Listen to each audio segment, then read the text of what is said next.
Hi there friends, it's John again. How you doing? Listen, thank you so much for yesterday. I really did enjoy not only making that little vid for you to, for me to say thanks. Just thanks for being there, but for these times that we're living in. It's extraordinarily interesting, isn't it? But what I thought I might do for the next few, at least for the next few days anyway, is just to give you a little bit of insight into how today I can feel the best I've ever felt in over 30 years, physically, mentally, emotionally, spiritually. How did that come to be? But what I've got to do is just really backtrack into how things were and what actually happened, and then what I actually did, who was involved with, what I was able to avail myself to be able to feel the way that I'm feeling now. So again, perhaps for the next few days at least, I will begin just to share with you 3 threads that were to weave themselves into the fabric of what was to become my life. That first thread that I'll share with you is I was adopted. Now, I really didn't think that had anything to do with anything. I'd always known. I've born into a world, so I thought, I've born into a world where I'd always known. I really think, it doesn't affect me at all. I've always known. My mum and dad love me. I'm growing up in a relatively safe environment. And, in my mind, I was okay. But it has become quite clear with the volume of work I've done around it that it had a vast, deep impact upon my life that was to eventually lead me down the addiction route, which we'll get to eventually. But that first thread of me being adopted, a little bit of backstory. My natural mother was very young. She was only 16 or 17 years old, and she was unwed, country girl from Victoria, 1965, uncool. So she came up to Sydney to give the baby up, me. Now, there's, I don't know about where you are, but here in Australia, the last couple of years, there's been a series on the TV called Love Child. Now, I was one of those babies. I was one of those babies that spent the first few months of their life in an orphanage. I spent the first 50 days of my life in an orphanage, St Margaret's in Crown Street in Darlinghurst. I actually caught up with an elderly nurse who worked in those hospitals, and she, or in that particular hospital rather, and she actually related to me that those babies were never touched. The only time those babies were touched was when nappies were changed and when we were fed.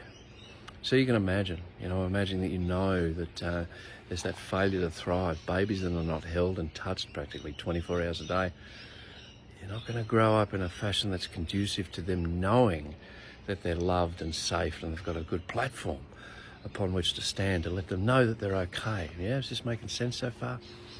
And I've made up this belief. And what is that, a belief? A belief is a thought that we've thought over and over and over again, right? And with all the work that I've done around my adoption, it has become quite clear that I've made up a belief. I've made up a belief. Whether it was true or false, doesn't matter, but I've made it up. That if my natural mother can give me away, how much can I be worth? So right from the get-go, right from the beginning, I've got a really deep, unconscious thread of worthlessness.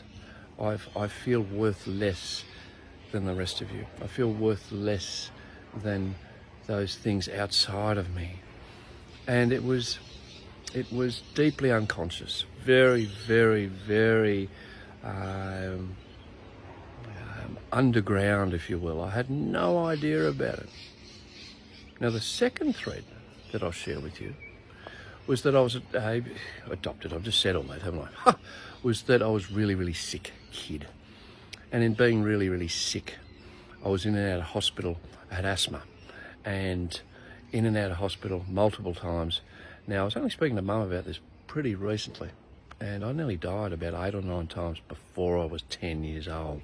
So you can imagine, here is my mum and dad with a sick little kid who's nearly died all those amount of times in a relatively short period of time, my mother's fear has presented as her being very strict, but it's also allowed me to grow up in a dynamic where I'm thinking, everybody's helping me. Everybody tells me that I'm sick. Everybody doesn't allow me to learn to do what it is I need to do. That's how we learn. We learn by making mistakes. Make a mistake, get up, fall over, get up, fall over. Like learning to walk, yeah? Look, I tell you something. I've never, ever seen a parent or a guardian when their child first gets up and takes 1 step, 2 step, 3 step, falls over, and they look at each other and say, well, I don't think we've got a walker here. No. They will say, wow, that's fantastic. Isn't that encouraging? Yes. Except it was a little bit opposite for me. Mum and Dad, very well-meaning, very loving, very kind, doing the best they could, wouldn't allow me to do anything because I was so sick.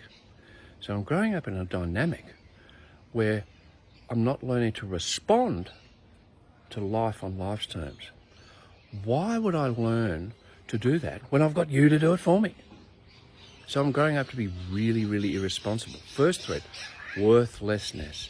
Second thread, very, very irresponsible. Why would I learn to respond to that when somebody outside of me can do it for me? Yeah, just making sense. Third thread that I shared with you is that puberty hit. Now, that's what we all go through, hopefully, unless you haven't yet. But puberty happened for me, and I was a late bloomer. I didn't kick off till I was about 13 years old. And in that space there, I've shared with you, extraordinarily sick kid. I was only little and skinny and sickly, and I couldn't run with the kids, and I couldn't play footy and basketball. You couldn't do any of that. And from that puberty hitting, there was a massive growth spurt. So my body's getting stronger and I'm starting to feel better. But I've also shared with you that I'm unpinned, I'm untethered. I don't have an anchoring to which I know that I'm worthwhile. So you're going to see how all this weaves together in a minute. There's that undercurrent of worthlessness going on. I'm extraordinarily irresponsible, and then puberty hits, and all of a sudden I go from 5'4" and about 50 kilos wringing wet to 6'3" and 102 in the space of 6 years. I've practically doubled in size, but still with the mind of a child. But at the same time, all of that's going on, I've become extraordinarily interested in the opposite sex, and they did too. And you know, it's that 14, 15, 16-year-old boy growing up on the northern beaches here in Sydney in the late 70s and the early 80s. You can imagine how it's going to be. And they are all telling me how fantastic I was. Look at you. Look at your muscles. Aren't you good looking? You know, yeah, right. But I've shared with you, because I didn't know that I was worthwhile, because I had no anchoring, no underpinning, no platform upon which to stand where I could know that I was enough, where I know that I was okay. People telling me that I was okay, I took that on again as a belief. They are telling me that, and I turned into an arrogant little wanker. That's what they call me, a wanker. Think that they're really good. The head goes like this, huh? Goes like that. I thought I was really good. So by the time I get to 19, 20 years old, I'm a worthless, irresponsible wanker, and I didn't even know about it. This is so pertinent to what was about to happen. And we will get to that in the next exciting adventure. Don't be so silly. I'll send you another video tomorrow. All right? We'll catch you soon, eh? Feed me back. Let me know what you want to hear about. But I'm going to tell you what I'm going to tell you about. But in between all that, we can move. All right? Now, much love. Again, this bloody selfie stick. We've got to figure it out. We'll catch you soon, eh? Bye. See ya.